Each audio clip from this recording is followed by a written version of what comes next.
সুপ্রিয় দর্শক মণ্ডলী, আমন্ত্রণ জানাচ্ছি দুর্নীতি প্রতিরোধ বিষয়ক বিতর্ক প্রতিযোগিতা 2014 এর আজকের আয়োজনে। শুরুতেই আয়োজন সম্পর্কে একটু জেনে নিই। দুর্নীতি দমন কমিশন দুর্নীতি বিরোধী প্রচারণা ও দুর্নীতি বিরোধী জনমত সৃষ্টির লক্ষ্যে সততা সংঘ গঠিত হয়েছে এমন স্কুল, মাদ্রাসা ও কলেজের ছাত্রছাত্রীদের নিয়ে দ্বিতীয়বারের মতো দেশব্যাপী দুর্নীতি প্রতিরোধ বিষয়ক বিতর্ক প্রতিযোগিতা 2014 আয়োজনের সিদ্ধান্ত গ্রহণ করে। বিভিন্ন ধাপে অনুষ্ঠিত এই বিতর্ক প্রতিযোগিতায় জয়লাভকারী জেলাসমূহের মধ্য থেকে আজ উচ্চ মাধ্যমিক পর্যায়ের দুটি দল মুখোমুখি হবে। দর্শক, আজকের বিতর্ক প্রতিযোগিতায় মডারেটরের দায়িত্ব পালন করবেন সানজিদা আক্তার, সহকারী অধ্যাপক, department of women and gender studies, Dhaka বিশ্ববিদ্যালয় ও প্রাক্তন বিতার্কিক শামসুন নাহার হল।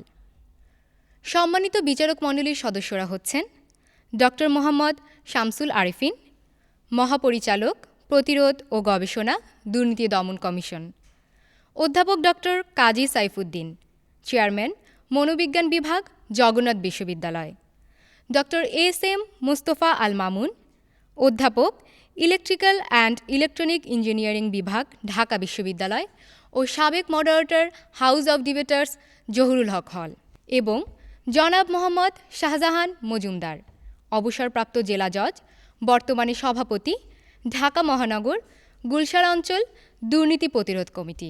আসুন দর্শক মণ্ডলী, আমরা পরিচিত হই উচ্চ মাধ্যমিক পর্যায়ের আজকের বিতর্কের তার্কিকদের সাথে। পক্ষদল কুমিল্লা জেলা দলের বক্তারা হলেন শারমিন আক্তার, লায়লা নূর এবং তাদের দলনেতা মতিউর রহমান সবুজ। বিপক্ষ দল শেরপুর জেলা দলের বক্তারা হলেন সুমনা আক্তার, মোহাম্মদ ইমদাদুল হক রিপন এবং তাদের দলনেতা জাকিয়া সুলতানা জুই। দর্শক, আজকের সেমিফাইনালে বিতর্কের বিষয় হচ্ছে কেবলমাত্র দুর্নীতিবাজদের কারণেই সরকারের সকল সাফল্য ম্লান হচ্ছে। বিষয়ের পক্ষে বক্তব্য রাখবে কুমিল্লা জেলা দল ও বিপক্ষে বক্তব্য রাখবে শেরপুর জেলা দল।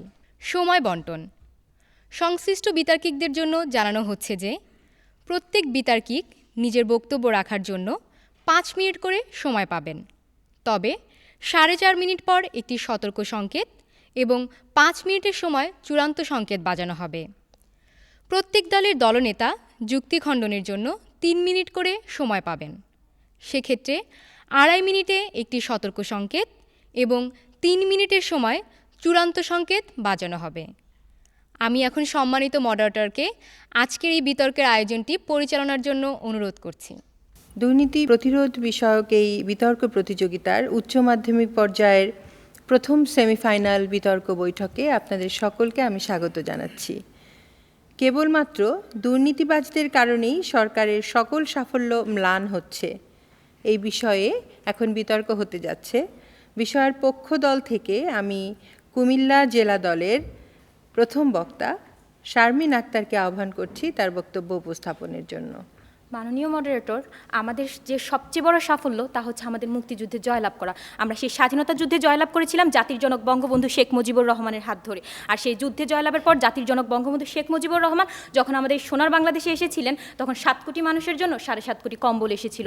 আর মাননীয় সভাপতি সেই কম্বলের একটি কম্বল যখন জাতির জনক পাননি, তখন খুব আক্ষেপ করে বলেছিলেন 7 কোটি মানুষের 7.5 কোটি কম্বল, আমার কম্বল কই, আমি তো পেয়েছি এক চোরের খনি। হ্যাঁ মাননীয় সভাপতি, সেজন্যই বলছি স্বাধীনতার পর থেকে এখন পর্যন্ত শুধুমাত্র গুটি কয়েক দুর্নীতিবাজের জন্য আমাদের এই সফলতা ম্লান হচ্ছে। ধন্যবাদ মাননীয় মডারেটর, বিজ্ঞ বিচারক মণ্ডলী, প্রতিপক্ষের বন্ধু এবং যারা শুনছেন। বিতর্ক চলছে। আজকের বিতর্কের বিষয় হচ্ছে কেবলমাত্র দুর্নীতিবাজদের কারণেই সরকার সকল সাফল্য ম্লান হয়েছে। আর বিষয়টির পক্ষে আমিও আমার দলের সুদৃঢ় অবস্থান। আজকের বিষয়টিকে যদি আমরা বিশ্লেষণ করি তাহলে 2টি প্রত্যয় পাই, 1 দুর্নীতিবাজ, 2 সরকার। মাননীয় সভাপতি, দুর্নীতিবাজ কি সেটি জানার আগে আমাদের যে প্রত্যয়টি সংজ্ঞায়ন দরকার সেটি হচ্ছে দুর্নীতি কি। দুর্নীতি হলো কুনীতি, কুরীতি, ন্যায় ও নীতি বহির্ভূত কার্যক্রম। অর্থাৎ যখন কোনো ব্যক্তি ন্যায় ও নীতির বহির্ভূত কাজ করে তখন তাকে বলা হয় দুর্নীতিবাজ। আর ট্রান্সপারেন্সি ইন্টারন্যাশনালের তথ্য মতে যে ব্যক্তি সরকারি দপ্তরকে কাজে লাগিয়ে ব্যক্তি স্বার্থের জন্য জনগণের স্বার্থকে উপেক্ষিত করে তাকে বলা হয় দুর্নীতিবাজ। মাননীয় সভাপতি, সরকার বলতে আমরা বুঝাচ্ছি সরকারের যে 3টি বিভাগ রয়েছে সেই 3টি বিভাগ অর্থাৎ বিচার বিভাগ, শাসন বিভাগ এবং আইন বিভাগ, সেই 3টি বিভাগের জন্য জনগণের দ্বারা নির্বাচিত জনপ্রতিনিধিদের সমষ্টিকে। মাননীয় সভাপতি, আমরা দেখেছি আমাদের এই সরকার যতদিন থেকে ক্ষমতায় আছেন সেই ক্ষমতায় আসার পর থেকে একের পর এক আমরা বিশাল সাফল্য অর্জন করেছি। আমরা আমাদের এই সাফল্যের সীমা বহির্বিশ্ব পর্যন্ত পৌঁছে দিয়েছি। শিরিন শারমিন চৌধুরী, সাবের হোসেন চৌধুরী, বঙ্গবন্ধু কন্যা শেখ হাসিনা দেশীয় সম্মাননা সুপ্রতিষ্ঠিত করেছেন। আর পরক্ষণেই দেখেছি কতিপয় দুর্নীতিবাজদের কারণে আমাদের সেই সম্মাননা, আমাদের সেই সাফল্য ম্লান হয়ে যাচ্ছে। মাননীয় সভাপতি, আমাদের এই সরকারের যে সকল সাফল্যগুলো রয়েছে সেগুলো হলো এমডিজির লক্ষ্যমাত্রা অর্জন, শিক্ষার মান উন্নয়ন, নারী ক্ষমতায়ন, কৃষিক্ষেত্রে কৃষকদের ভর্তুকি প্রদান, কূটনৈতিক সমস্যার সমাধান, বিদ্যুৎ ক্ষেত্রের বিশাল সফলতা, মুক্তিযুদ্ধের সম্মাননা, সর্বোচ্চ পরিমাণ বৈদেশিক মুদ্রা অর্জন, সর্বোচ্চ পরিমাণ তথ্য সেবা নিশ্চিত করা, দুর্নীতি ও দারিদ্রতার হার কমানো, গড় আয়ু বৃদ্ধি, মাতৃ ও শিশু মৃত্যুর হার রোধ, ডিজিটাল বাংলাদেশ নির্মাণ, স্বাস্থ্যখাতের সাফল্য, সমুদ্র বিজয় এবং খেলাধুলার মান উন্নয়ন। আমরা দেখেছি এতগুলো বিশাল ক্ষেত্রেও যখন আমাদের মাননীয় প্রধানমন্ত্রী সাফল্য অর্জন করেছেন, তারপরও মাত্র গুটি কয়েক দুর্নীতিবাজদের জন্য সেই সাফলতা কী করে ম্লান হচ্ছে। মানুষের সাথে আমরা যদি একটি পরিবারের দিকে লক্ষ্য করি, যে এই পরিবারে যদি একজন সদস্য হয় ডাক্তার, আরেকজন সদস্য হয় অধ্যাপক, আর পক্ষান্তরে যদি একটি সদস্য হয় খুনি, সেই পরিবারটি যেমন হয়ে যায় খুনির পরিবার, ঠিক তেমনি আমাদের সরকার যত সফলতা অর্জন করুক, যত সাফল্য অর্জন করুক, যখন একজন দুর্নীতিবাজ সেই পরিমাণ অঞ্চলে ঢুকে, তখন আমাদের সেই সরকার, সেই শাসন ব্যবস্থা সব কিছু দুর্নীতিতে পরিণত হয়। মাননীয় সভাপতি, আমরা যদি লক্ষ্য করি যে আমাদের সরকার 2009 সালে ক্ষমতা লাভের পর একের পর এক সাফল্য অর্জন করেছিলেন। 2015 সালের মধ্যে বাংলাদেশ সরকার যে এমডিজির লক্ষ্যমাত্রা অর্জন করার কথা ছিল, আমরা সেই এমডিজির লক্ষ্যমাত্রা অর্জন করেছি 2013 সালের মধ্যেই। আমরা অর্জন করেছি খাদ্যের স্বয়ংসম্পূর্ণতা, আমাদের মাতৃমৃত্যুর হার কমেছে, শিশু মৃত্যুর হার কমেছে, আমরা স্বাস্থ্যসেবায় বিশাল উন্নতি করেছিলাম, আমাদের গড়ায়ও বেড়েছে।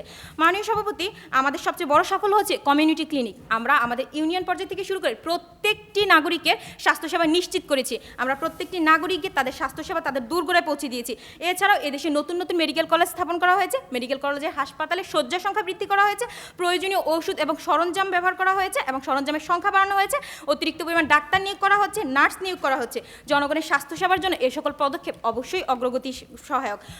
মাননীয় সভাপতি, আমরা দেখেছি যখন এই সকল সাফল্যকে ম্লান করেছে কতিপয় দুর্নীতিবাজ, এই সকল সরঞ্জাম ওষুধ যখন বিক্রি হয়ে যাচ্ছে বাজারে, যখন এই সকল ওষুধ সরঞ্জাম ব্যবহার হচ্ছে না জনগণের জন্য, যখন আমরা দেখছি হাসপাতালে ডাক্তাররা অস্ত্রোপচার করছেন না, তারা অস্ত্রোপচার করার জন্য রুগীদেরকে প্রাইভেট হাসপাতালে নিচ্ছেন এবং রুগীদের থেকে টাকা হাতিয়ে নিচ্ছেন, তখন কি আমাদের সফলতা ম্লান হয় না? আমরা দেখেছি যে সরকার যতক্ষণ পর্যন্ত যতটা পর্যায়ে চিকিৎসক প্রয়োগ করেছেন, ঠিক সেই পর্যায়গুলোতে আমাদের দুর্নীতি রয়েছিল। মাননীয় সভাপতি, আমরা দেখেছি যে ঢাকা মেডিকেল কলেজের মতো হাসপাতালেও চুরি হয় শিশু, এবং জীবিত মানুষকে দেখে আমরা মৃত, আর মৃত মানুষকে দেখি জীবিত। এই সকল ঘটনা আমাদের সকল সফলতাকে ম্লান করে দেয়। তাই আমরা বলছি যে কেবলমাত্র দুর্নীতিবাজদের কারণেই সরকারের সফলতা ম্লান হয়ে যাচ্ছে। এই গুটি কয়েক দুর্নীতিবাজ আমাদের সফলতাকে ম্লান করছে। আমরা কৃষি প্রধান দেশ, কৃষির জন্য সরকার আমাদের প্রত্যেক বছর ভর্তুকি দেয়, কিন্তু সেই ভর্তুকি কৃষকদের নাগালে যাবার আগেই দুর্নীতিবাজদের পকেটে চলে যায়। আর এর ফলে আমাদের যে কৃষক, তারা আমাদের দেশের মুখে হাসি ফোটায়, কিন্তু তাদের মুখে হাসি ফোটে না। এরপরও যদি আপনারা বলেন শুধুমাত্র দুর্নীতিবাজদের জন্য আমাদের সরকারের শাসন ব্যবস্থা ম্লান হচ্ছে না, তাহলে আপনাদের বলতে হয় 7 খণ্ড রামায়ণ পড়লাম, আপনারা বলছেন সীতাকার বাপ। ধন্যবাদ মাননীয় সভাপতি, ধন্যবাদ সবাইকে। এবারে আমি আহ্বান জানাচ্ছি শেরপুর জেলা দল থেকে শেরপুর সরকারি কলেজের প্রথম বক্তা সুমনা আক্তারকে। ধন্যবাদ মাননীয় সভাপতি এবং যারা শুনছেন। আজকে আমাদের বিতর্কের বিষয় নির্ধারণ করা হয়েছে কেবলমাত্র দুর্নীতিবাজদের কারণেই সরকারের সকল সাফল্য ম্লান হচ্ছে। আমি এবং আমার দল বিষয়টির বিপক্ষে অবস্থান করছি। আজকের বিতর্কের বিষয়ের দিকে লক্ষ্য করলে আমরা দেখতে পাই এর 3টি দিক রয়েছে। 1, দুর্নীতিবাজ কারা, 2, সরকারের সাফল্য, 3, সরকারের সাফল্য ম্লান। মাননীয় সভাপতি, প্রথমেই ধরা যাক দুর্নীতি। দুর্নীতি কি? দুর্নীতি হচ্ছে স্বেচ্ছাচারিতার অভাব প্রকাশ ঘটিয়ে অন্যায়ভাবে যুক্তিতার্থ এবং চরিতার্থ করা, যার ইংরেজি প্রতিশব্দ করাপশন। আর ইংরেজিতে দুর্নীতিকে এইভাবে সংজ্ঞায়িত করা হয়েছে: corruption is the abuse of best of a power of position to acquire a personal benefit. আর এই দুর্নীতির সাথে যারা যুক্ত তারাই দুর্নীতিবাজ। মাননীয় সভাপতি, দেশের জনগণের কল্যাণে জীবনযাত্রার মান উন্নয়নে সরকারের গৃহীত যথাযথ এবং ফলপ্রসূ পদক্ষেপই সরকারের সাফল্য।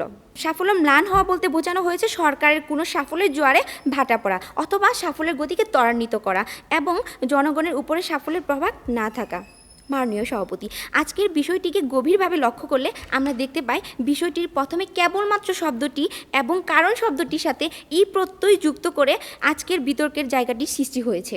অর্থাৎ এখানে কেবলমাত্র এবং ই প্রত্যয় ব্যবহারের মাধ্যমে এটিই বোঝানো হয়েছে যে আজ সরকারের সাফল্য ম্লান হচ্ছে শুধুমাত্র দুর্নীতিবাজদের কারণে, এবং এটি একমাত্র কারণ সরকারের সাফল্য ম্লান করার পেছনে। আসুন মাননীয় সভাপতি, এবার আমরা সাফল্যের দিকগুলো এবং ম্লান হওয়ার পেছনের কারণগুলোর দিকে একটু তাকাই। মাননীয় সভাপতি, লাখো শহীদের রক্তের বিনিময়ে অর্জিত হয়েছে আমাদের এই বাংলাদেশ। এদেশের মাটির প্রতিটি ধূলিকণার সাথে মিশে আছে হাজারো শহীদের রক্ত, আর সেই মহান শহীদের রক্তের ঋণ কিছুটা শোধ করতে, ক্ষুধা ও দারিদ্র্যমুক্ত বাংলাদেশ গড়তে বাংলাদেশ সরকারের বর্তমান যুগান্তকারী সাফল্য হচ্ছে ডিজিটাল বাংলাদেশ বাস্তবায়নের রূপকল্প প্রণয়ন।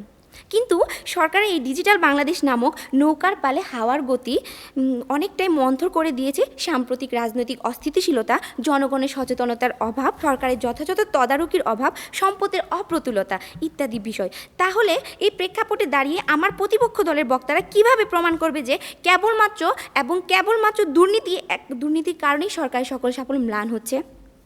মাননীয় সভাপতি, আমরা আমলাতান্ত্রিক জটিলতার কারণে বিশ্বের বিনিয়োগকারীরা আমাদের দেশে আসছে কিন্তু বিনিয়োগ করছে না, ফলে আমরা অর্থনৈতিক দিক থেকে অনগ্রসর হয়ে পড়ছি। এতে করে সর্বোপরি সরকার তার সাফল্য অর্জনে ব্যর্থ হচ্ছে। এরপরেও আমার প্রতিপক্ষ দলের বন্ধুরা কিভাবে বলে যে কেবলমাত্র দুর্নীতিবাজদের কারণেই সরকারের সকল সাফল্য ম্লান হচ্ছে? মাননীয় সভাপতি, বর্তমান সরকারের সবচেয়ে বড় সাফল্য হচ্ছে সরকারের চলমান উন্নয়নমূলক কাজগুলো পরিচালনা করা। কাজগুলোর মধ্যে উল্লেখযোগ্য কয়েকটি হলো মেট্রো রেল প্রস্তাবনা, বিভিন্ন উন্নয়নমূলক প্রস্তাবনা, বিদ্যুৎ খাত প্রস্তাবনা, পাশাপাশি বিভিন্ন প্রস্তাবনা অনুমোদন ইত্যাদি। পক্ষরা এক্ষেত্রে কিভাবে বলেন যে কেবলমাত্র দুর্নীতিবাজদের কারণে সরকারের সকল সাফল্য ম্লান হচ্ছে? প্রশ্ন রেখে গেলাম, আশা করি উত্তরটি দিয়ে যাবেন। মাননীয় সভাপতি, কেবলমাত্র দুর্নীতিবাজদের কারণেই একটি দেশের বা সমাজের সাফল্যের ক্ষেত্রে বাধা হতে পারে না। শুধুমাত্র দুর্নীতির মাধ্যমে একটি দেশের যে কোনো উন্নয়ন কখনোই ম্লান হতে পারে না। আমার এত যুক্তির পরেও যদি আমার প্রতিপক্ষ বন্ধুরা তাদের বক্তব্যে অটুট থাকে, তাহলে তাদের উদ্দেশ্যে বঙ্কিমচন্দ্রের ভাষায় আমাকে বলতেই হবে, পথিক তুমি পথ হারাইছ। ধন্যবাদ বিজয়ক মণ্ডলী, ধন্যবাদ সবাইকে। এবারে আমি পক্ষ দলের দ্বিতীয় বক্তা লায়লা নূরকে আহ্বান করছি। শুরু করছি যুক্তি খণ্ডন দিয়ে। পক্ষদলের প্রথম বক্তা বলে গেলেন আপনাদের নাকি রাজনৈতিক অস্থিতিশীল পরিস্থিতি এবং জনসচেতনতার অভাবের কথা। প্রতিপক্ষ লক্ষ্য করুন আমাদের রাজনৈতিক অস্থিতিশীল পরিস্থিতি কেন সৃষ্টি হচ্ছে। গুটিক কিছু মানুষ দুর্নীতিবাজ মানুষের কারণে কিন্তু আমাদের রাজনৈতিক অস্থিতিশীলতা সৃষ্টি হচ্ছে। কারণ আমার দলের প্রথম বক্তা ইতিমধ্যে তার সংজ্ঞায়নে বলে গেছেন দুর্নীতিবাজ মানেই হচ্ছে আমাদের সমাজে এবং রাষ্ট্রীয় প্রচলিত নীতিবিরোধী কোনো কাজ করাই মানে হচ্ছে দুর্নীতি। ধন্যবাদ মাননীয় মডারেটর আমাকে সুযোগ প্রদান করার জন্য। বিতর্ক চলছে কেবলমাত্র দুর্নীতিবাজদের কারণেই সরকারের সকল সাফল্য ম্লান হচ্ছে, বিষয়টির পক্ষে বলছে। মাননীয় সভাপতি আমার দলের প্রথম বক্তা বিষয়টিকে অত্যন্ত চমৎকারভাবে সংজ্ঞায়ন করে গেছেন। দলের দ্বিতীয় বক্তা হিসেবে আমি দলীয় সমন্বয় করে অবশ্যই প্রমাণ করে যাব যে কেবলমাত্র কিভাবে শুধু দুর্নীতিবাজদের কারণেই সরকারের সকল সাফল্য ম্লান হয়ে যাচ্ছে। মাননীয় সভাপতি আমি আজ খুব বেশি ভাগ্যবান, কারণ আমরা দাঁড়িয়ে আছি শতাব্দীর একটি শ্রেষ্ঠ মুহূর্তে। জাতির জনক বঙ্গবন্ধু শেখ মুজিবুর রহমান 1971 সালে একটি স্বাধীন দেশ দিয়ে গেছেন। সেই ধারাবাহিকতায় বঙ্গবন্ধু কন্যা শেখ হাসিনার নেতৃত্বে 2012 সালে সমুদ্রের বুকে আমরা পেয়েছি আরেকটি বাংলাদেশ। কিন্তু কেবলমাত্র কতিপয় দুর্নীতিবাজ ব্যক্তির কারণে আমাদের সেই সাফল্যগুলো ম্লান হয়ে যাচ্ছে। কিন্তু তবুও আমরা স্বপ্ন দেখছি, কারণ যতদিন বঙ্গবন্ধু কন্যার হাতে দেশ, পথ হারাবে না বাংলাদেশ। মাননীয় সভাপতি লক্ষ্য করুন এই সরকারের আরেকটি সাফল্য কি হচ্ছে আমাদের নারীর ক্ষমতায়ন। আজ আমাদের প্রধানমন্ত্রী নারী, আমাদের বিরোধী দলীয় নেত্রী নারী, আমাদের স্পিকার নারী। মানিকগঞ্জের বাসে যখন নারীকে ধর্ষণ করা হয় তখন প্রতিপক্ষ লক্ষ্য করুন ঠিক সেই নারী ক্ষমতায়নের পুরো ব্যাপারটি কিন্তু ম্লান হয়ে যাচ্ছে। ঠিক মাননীয় সভাপতি আমরা ঠিক সেই জায়গায় দাঁড়িয়ে বলছি সরকারের সাফল্যগুলো কিভাবে কতিপয় শুধুমাত্র দুর্নীতিবাজ ব্যক্তির কারণে ম্লান হয়ে যাচ্ছে। মাননীয় বিজ্ঞ বিচারক মণ্ডলী লক্ষ্য করুন আমাদের যোগাযোগ খাতের দিকে। আমাদের বর্তমান সরকার যোগাযোগ খাতে উত্তরোত্তর সাফল্যই করে যাচ্ছে। ঢাকা চট্টগ্রাম মহাসড়কে 4 লেনে উন্নতিকরণ, তারপরে ঢাকার শহরের অভ্যন্তরীণ যানজট নিরসনে ফ্লাইওভার নির্মাণ, আমাদের অভ্যন্তরীণ যে বিমান চলাচলের সুবিধা সহ অবকাঠামোগত বিভিন্ন সুবিধাই আজ সরকারের ঈর্ষণীয় সাফল্য। মাননীয় সভাপতি আমরা বারবারই বলছি, আমরা বারবার এটাই বোঝানোর চেষ্টা করছি যে কতিপয় কিছু দুর্নীতিবাজ লোক সরকারের সাফল্যগুলোকে ম্লান করে দিচ্ছে। মাননীয় সভাপতি আমরা যদি এবার আসি আমরা কোথায় বাস করছি? আমরা ঠিক এই সময়টাতে দাঁড়িয়ে জনসংখ্যার বোনাসের যুগে বাস করছি। সরকারের কূটনৈতিক তৎপরতায় যখন সৌদি আরবের সাথে আমাদের শ্রম বাজারগুলো খুলে যাচ্ছে, একের পর এক যখন আমরা জনগণকে জনসম্পদে রূপান্তরিত করতে পারছি, তখন আমরা সর্বোচ্চ রেকর্ড পরিমাণ রিজার্ভ করতে পেরেছি আমাদের বৈদেশিক মুদ্রার $2400 কোটি। কিন্তু মাননীয় সভাপতি, যখন পত্রিকার পাতা খুলে দেখি থাইল্যান্ডের সেই গহীন বনে গণকবরে আমাদের শ্রমিকদের লাশ পাওয়া যাচ্ছে, তখন খুব বেশি আটকে উঠি। কারণ কতিপয় কিছু দুর্নীতিবাজ দালাল চক্রের কারণে, কিছু এজেন্সি রিক্রুটিংয়ের কারণে আমাদের এই সফলতাগুলো যখন ম্লান হয়ে যাচ্ছে, তখন প্রতিপক্ষ আপনারা কি তারপরেও বলবেন যে শুধুমাত্র দুর্নীতিবাজদের কারণে নয়? আমরা কিন্তু ইতিমধ্যে উল্লেখ করে গেছি যে দুর্নীতিবাজ ঠিক কারা, আমরা বলে যাচ্ছি। মাননীয় সভাপতি, মডারেটর, আরেকটা বিষয় লক্ষ্য করুন যে আমরা ঠিক কোথায় আছি। আমাদের আরেকটা ব্যাপার ঠিক লক্ষ্য করুন যে বর্তমানে আমাদের দরিদ্রতা কোন পর্যায়ে আছে। যে বাংলাদেশ পরিসংখ্যান ব্যুরো 2014 রিপোর্ট অনুযায়ী 2009 সালে আমাদের দরিদ্রতার হার ছিল 36.5%, এবং সেটা বর্তমানে কত? 25.6%। কেন? কারণ আমরা এই দরিদ্র নিরসনে সরকারের একটি বাড়ি একটি খামার প্রকল্প সহ বিভিন্ন উন্নয়ন কার্যক্রমের জন্য আমাদের দরিদ্রতার হার কমে আসছে, এবং এর জন্য আমাদের দেশরত্ন শেখ হাসিনা পরপর 2 বার সাউথ পুরস্কারে ভূষিত হয়েছেন। আর যদি আমরা আমাদের বিদ্যুৎ খাতের দিকে দেখি, আমাদের বিদ্যুৎ খাতের সাফল্য, যখন 2009 সালে বর্তমান সরকার ক্ষমতা এসেছিলেন, তখন শোচনীয় অবস্থা ছিল বিদ্যুৎ খাতের। তখন বর্তমান সরকার ঠিক এমন অবস্থা ছিল, যখন একটি মুমূর্ষু রোগীর যখন সিলিন্ডার গ্যাসের প্রয়োজন হয়, তখন আমাদের মাননীয় প্রধানমন্ত্রী সেই কাজটি করেছিলেন যে বিদ্যুৎ খাতের উত্তরোত্তর এখন পর্যন্ত সেই ধারাবাহিকতা ক্রমান্বয়ে রয়েছে। প্রতিপক্ষ আর কত যুক্তি দিলে আপনাদের বিশ্বাস হবে যে কেবলমাত্র দুর্নীতির কারণে আমাদের সাফল্যগুলো ম্লান হচ্ছে না? ধন্যবাদ মাননীয় সভাপতি, ধন্যবাদ সবাইকে। এবারে আমি আহ্বান জানাচ্ছি বিপক্ষ দলের দ্বিতীয় বক্তা মোহাম্মদ ইমদাদুল হক রিপনকে। আজকের বিতর্কের বিষয় নির্ধারণ করা হয়েছে কেবলমাত্র দুর্নীতিবাজদের কারণেই সরকারের সকল সাফল্য ম্লান হচ্ছে। বিপক্ষে বলছি, শুরু করছি যুক্তি খণ্ডন দিয়ে।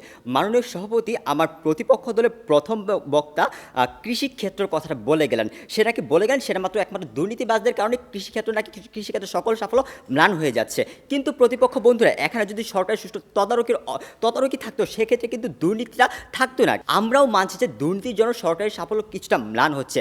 কেবলমাত্র দুর্নীতিবাজদের কারণে সরকারের সকল সাফল্য ম্লান হচ্ছে, এই কথাটা মেনে নেওয়া যাচ্ছে না। যতক্ষণ পর্যন্ত দেশে রাজনৈতিক অস্থিরতা, সরকারের সুষ্ঠু তদারকির অভাব, সমন্বয়হীনতা, আমলাতান্ত্রিক জটিলতা ইত্যাদি সমস্যা দূর হচ্ছে। মাননীয় সভাপতি, আমার প্রতিপক্ষ বন্ধু